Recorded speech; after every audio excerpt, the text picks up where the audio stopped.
Bahwa mosi pelaksanaan Pilkada 2020 di era new normal, Dewan Juri yang terhormat, kami percaya bahwa mosi ini hadir karena dilatar belakangi oleh dua hal, di mana dua hal tersebut merupakan status quo yang terjadi di Indonesia saat ini. Pertama, Pilkada sebagai sarana tegaknya kedaulatan rakyat dan kehidupan berkonstitusi yang dilaksanakan periodik semestinya dilaksanakan kembali pada tahun ini. Dan yang kedua, bahwa sayangnya kita tahu Indonesia bahkan seluruh dunia pun masih menghadapi pandemi COVID-19. Sebelum itu, kami akan mendefinisikan mosi terlebih dahulu. Yang pertama, pelaksanaan Pilkada 2020 berarti kegiatan pemilihan yang dilakukan secara langsung oleh penduduk daerah administratif setempat yang telah memenuhi persyaratan pada tahun 2020, tetapi tidak dibatasi oleh wujud kegiatannya. Dengan demikian, Pilkada tidak terbatas berarti harus offline, harus berkumpul di satu tempat yang ramai, atau hal sebagainya. Sementara itu, era new normal adalah era kehidupan baru yang terjadi akibat munculnya pandemi. Banyak gaya hidup baru yang mesti diterapkan, contohnya dengan menjadikan protokol kesehatan sebagai sebuah kebiasaan. Dan kami percaya dunia tidak akan kembali ke normal yang sebelumnya setelah pandemi ini terjadi. Selain itu, kami juga akan mengkategorisasikan masyarakat ke dalam dua kelompok. Yang pertama adalah kelompok rasional, yaitu masyarakat yang mengikuti protokol kesehatan. Yang kedua, kelompok irasional, yaitu masyarakat yang tidak mengikuti protokol kesehatan. Tidak dapat dipungkiri bahwa kasus COVID-19 di Indonesia saat ini memang meningkat, dan kami percaya hal tersebut banyak dipengaruhi oleh tindak kelompok irasional tersebut. Namun, jika dihubungkan ke pernyataan bahwa pilkada dapat menjadi klaster baru atau dapat memicu penyebaran COVID-19 yang lebih luas karena pilkada menyebabkan kerumunan, kami menolak hal tersebut karena kami menjustifikasi bahwa dua hal tersebut muncul bukan semata-mata karena kerumunan, tapi karena perbuatan kelompok irasional saat ada kerumunan yang tidak ditangani oleh pemerintah. Tidak ditanganinya perbuatan kelompok irasional tersebut bisa disebabkan karena tidak adanya payung hukum yang mengatur seperti apa tindak lanjut yang semestinya dilakukan oleh pemerintah, yang akan dijelaskan lebih lanjut oleh pembicara saya yang berikutnya. Namun intinya, karena titik beratnya adalah pada perbuatan kelompok irasional, seharusnya yang dilakukan adalah pengubahan atau penanggulangan terhadap perbuatan tersebut, bukan semata-mata pada pilkada atau kegiatan formal lainnya. Dengan demikian, dapat kami katakan mosi ini lahir dari sebuah dilema. Yang pertama adalah apakah harus memilih melaksanakan Pilkada 2020 atau mendahulukan kesehatan dengan cara tidak melaksanakan Pilkada 2020 dalam situasi pandemi. Namun, kami percaya bahwa kedua hal tersebut, pelaksanaan Pilkada dan penjagaan kesehatan masyarakat, bukanlah sebuah dikotomi. Tujuan kami sebagai pihak proposisi adalah mencapai dua kondisi ideal. Kondisi ideal pertama yaitu terwujudnya Pilkada sebagai sarana aspirasi dan partisipasi rakyat dalam berdemokrasi. Dan kami percaya bahwa hasil Pilkada juga membantu pemulihan pandemi yang argumennya akan kami paparkan lebih lanjut nanti. Kondisi ideal kedua adalah yaitu tidak akan terbentuknya klaster pandemi yang baru karena kami mengajukan sejumlah mekanisme yang sangat meminimalisasi peluang hal tersebut terjadi. Detail mekanismenya akan kami bahas nanti. Yang jelas terdapat sejumlah stakeholder yang dapat mengimplementasikan mekanisme tersebut. Yang pertama adalah KPU sebagai lembaga pelaksana kebijakan dalam Pilkada di era new normal. Dan KPU tidak dapat berjalan sendiri. Mereka dibantu oleh lembaga pemantau yaitu Banwaslu sebagai entitas yang mengawasi perjalanan, yang ada juga lembaga legislatif daerah dan pusat sebagai pembentuk kebijakan, dan juga stakeholder yang memegang peran adalah masyarakat, yaitu masyarakat rasional dan irasional yang patuh dan tidak patuh dengan aturan. Adapun yang akan menguatkan dukungan kami terhadap mosi ini adalah kami memiliki 5 argumen. Yang pertama adalah pandemi tidak bisa dijamin kapan selesainya, sehingga penundaan pilkada pun tidak dapat dijamin sampai kapan.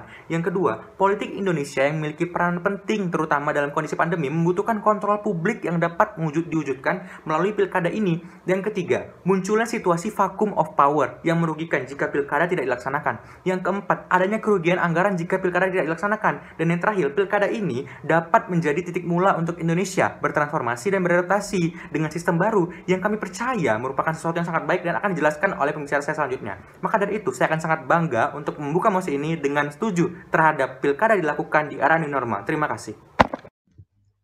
Dewan Juri yang terhormat, saya Novita akan menyatakan kenapa kami setuju terhadap mosi tersebut.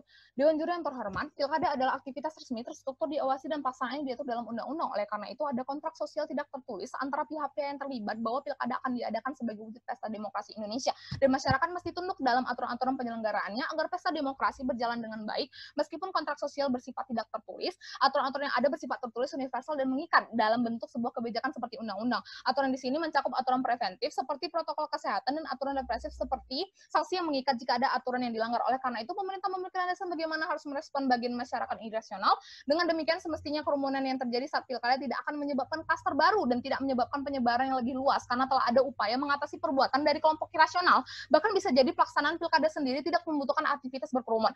Saya akan menyampaikan 4 argumen saya. Yang pertama adalah pandemi tidak bisa dijamin kapan selesai, sehingga Penundaan pilkada pun tidak dapat dijamin sampai kapan. Terlebih lagi, vaksin antivirus COVID-19 sejauh ini belum ditemukan dan WHO mengungkapkan vaksinasi COVID-19 tersebut dapat terjadi hingga pertengahan tahun depan, sehingga belum ada sinyal yang jelas bahwa vaksin tersebut ada. Selain itu, sebagaimana yang disampaikan oleh Satgas Penanganan COVID-19 yang menjadi kunci dalam situasi saat ini adalah menyadari pentingnya protokol kesehatan seperti memakai masker, mencuci tangan, dan menjaga jarak, bukan terus-menerus menghindar.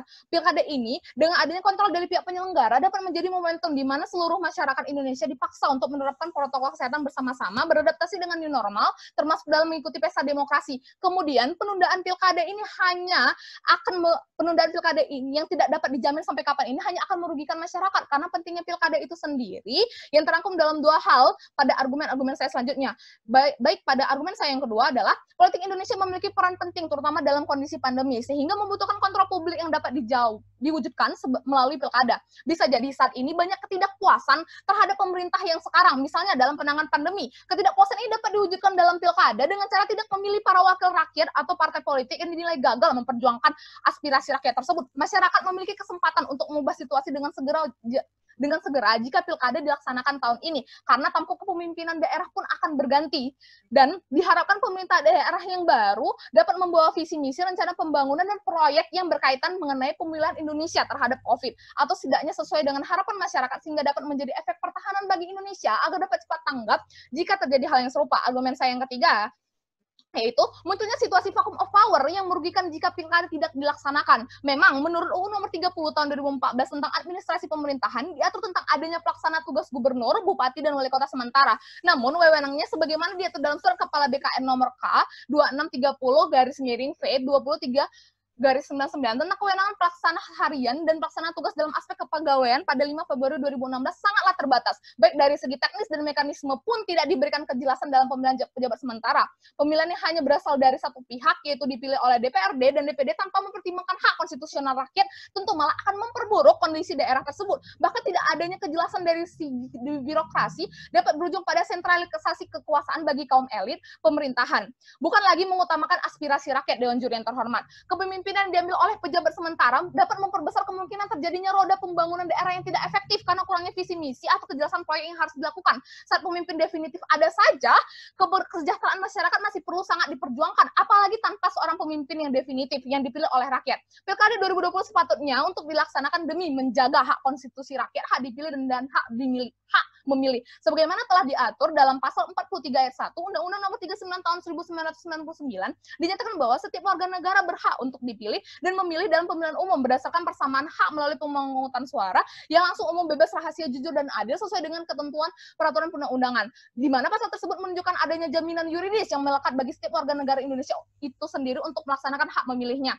Argumen yang keempat adalah adanya kerugian anggaran jika pilkada tidak dilaksanakan. Sebagaimana kita tahu bahwa pembagian anggaran oleh pemerintah Indonesia sendiri telah diatur dalam perundingan Komisi DPR. Setiap kebutuhan sudah diberikan porsinya masing-masing, termasuk mengenai pelaksanaan pilkada dengan pertimbangan pilkada yang harus dilakukan secara menyeluruh dan distribusi rekapitulasi pemungutan suara juga harus cepat di situasi yang dinamis. Dalam praktiknya, berdasarkan data Dirjen Keuangan Daerah Kementerian Dalam Negeri, hingga akhir Juli, terdapat 270 daerah yang akan melaksanakan pilkada, 98 daerah yang sudah mengirimkan 100% dana pilkada ke KPUD, dan 102 daerah yang sudah mengirimkan 100% dana pilkada ke Bawaslu. Anggaran tersebut sudah dikeluarkan dengan membiayai tahapan pilkada, manakala pilkada diundur, anggaran yang sudah dikeluarkan tidak mungkin dapat ditarik kembali. Hal ini membuat pemerintah malah mengalami kerugian anggaran sangat besar karena pengeluaran menjadi sia-sia jika pilkada benar-benar tidak dapat diadakan. Dewan Juri yang terhormat, maka dari itu kami setuju terhadap mosi ini. Dewan Juri yang terhormat, selain 4 argumen yang telah disampaikan, terdapat argumen terakhir yang akan dilanjutkan dengan mekanisme serta skenario terbaik dan terburuk yang dengan bangga kami tawarkan sebagai pihak proposisi.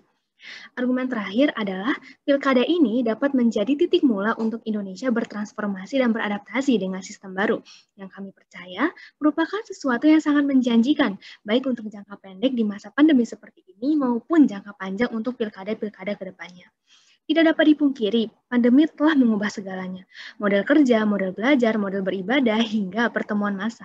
Tapi jika pemerintah bisa memaksakan kerja dari rumah, pola serupa harusnya juga bisa dilaksanakan dalam pilkada. Dimulai dari kampanye, calon kepala daerah menjual gagasan dari rumah melalui internet, kemudian masyarakat juga memberikan suara dari rumah, hingga perolehan suara dihitung oleh panitia dari rumah. Untuk vote from home, bisa dengan kotak suara keliling, atau yang paling canggih memang voting elektronik atau e-voting. Dan ini bukan hal yang mustahil. Peluang e-voting telah dibuka dengan putusan Mahkamah Konstitusi pada 2010 dan dinyatakan e-voting adalah konstitusional bersyarat. Mahkamah Konstitusi juga menafsirkan bahwa memberikan suara tidak harus diartikan sebagai mencoblos atau mencetak, tapi juga menyentuh layar sentuh dengan platform teknologi. Dan untuk implementasinya sendiri, sejak 2013, sejumlah daerah di Indonesia seperti Boyolali dan Kabupaten Bantaeng telah melakukan hal ini. Untuk jangka pendek, jelas ini akan mematahkan paradigma bahwa pilkada sudah pasti berpotensi menjadi klaster baru karena pilkada sendiri ternyata sangat mungkin untuk dilangsungkan tanpa berkerumun. Untuk jangka panjang, penghitungan suara bisa lebih cepat dan bisa lebih hemat karena anggaran kertas suara, tinta pemilu, dan kotak suara dapat dipangkas. Memang, terdapat sejumlah tantangan seperti persiapan lebih di bidang teknologi, kemudian persiapan sumber daya manusia, aturan hukum, komitmen politik, dan kesiapan masyarakat. Namun, selalu ada harga yang harus dibayar untuk sesuatu yang lebih baik dan sesuatu itu harus segera dimulai. Jika nanti-nanti saja tidak akan dimulai, tentu saja tidak akan berjalan. Pilkada serentak ini berpotensi besar menjadi momentum untuk tampilnya cara-cara baru, inovasi baru bagi masyarakat bersama penyelenggara negara untuk bangkit bersama dan menjadikan pilkada ajang adu gagasan, adu berbuah, dan bertindak untuk meredam dan memutus rantai penyebaran COVID 2019. Dan ini adalah loncatan dan revolusi di bidang pemilihan umum. Jika gagasan Bapak Muhammad Hatta tentang koperasi bisa dimodernisasi melalui urun dana, kemudian sistem pendidikan juga bisa direformasi menjadi pembelajaran jarak jauh, maka mengapa pilkada tidak bisa direformasi juga? Oleh karena itu, kami mengajukan mekanisme yang kami bagi dua ke dalam skenario terbaik dan skenario terburuk. Skenario terbaik adalah ketika kampanye virtual, pemilihan dari rumah, dan perhitungan dari rumah dapat dilakukan secara menyeluruh di seluruh Indonesia. Hal ini jelas-jelas akan mencapai tujuan kami, yaitu mengurangi bahkan meniadakan potensi pilkada merugikan keselamatan rakyat dengan menjadi kluster baru pandemi, tapi tetap menjaga hak konstitusional warga negara. Skenario terburuk adalah ketika pilkada dalam jaringan tidak bisa dilakukan, entah secara parsial maupun keseluruhan. Dan di saat seperti ini, protokol kesehatan menjadi kunci untuk pelaksanaan pilkada secara luring. Dan pelaksanaan pilkada seperti ini sangat memungkinkan juga dan telah diwujudkan oleh sejumlah negara seperti Singapura, Jerman, Prancis, dan Korea Selatan. Namun, apapun skenarionya, pemerintah dan DPR akan menjadi pihak pertama dan utama yang bertanggung jawab untuk membawa pilkada ini keluar dari simalakama yang tengah dihadapi melalui proses demokratis, transparan, dan akuntabel, khususnya melalui peran mereka sebagai eksekutif dan legislatif yang akan melahirkan kebijakan untuk dilaksanakan. Penyampaian hasil kebijakan juga harus dikomunikasikan secara andal, kredibel, dan kompeten agar masyarakat paham benar apa yang akan dan harus dilakukan. Pihak lainnya seperti KPU, Bawaslu, dan DKPP tidak kalah pentingnya terutama saat hari H pelaksanaan. Adapun masyarakat akan berperan bukan hanya sebagai pihak yang memperoleh haknya, tetapi juga diharapkan tunduk pada aturan yang berlaku serta mengawasi dan mengingatkan sesama. Dan lagi-lagi, bagaimanapun skenario-nya, baik virtual secara parsial maupun keseluruhan, atau dilaksanakan secara luring dengan protokol kesehatan, tujuan kami dan kita semua akan tetap tercapai, yaitu terlaksananya pesta demokrasi sebagaimana semestinya tanpa membahayakan keselamatan rakyat selaku hukum tertinggi. Dengan demikian, kami percaya bahwa kami dapat bertahan dan meyakinkan sampai akhir perdebatan dengan 5 argumen, yaitu pertama, tidak dapat dipastikannya kapan pandemi ini selesai, kemudian pilkada adalah alat kontrol publik, lalu munculnya situasi vacuum of power dan kerugian anggaran jika pilkada tidak dilaksanakan, dan pilkada ini dapat menjadi titik mula untuk Indonesia bertransformasi. Dan dengan demikian, kami sebagai pihak proposisi sangat bangga mendukung pelaksanaan pilkada 2020 di era new normal.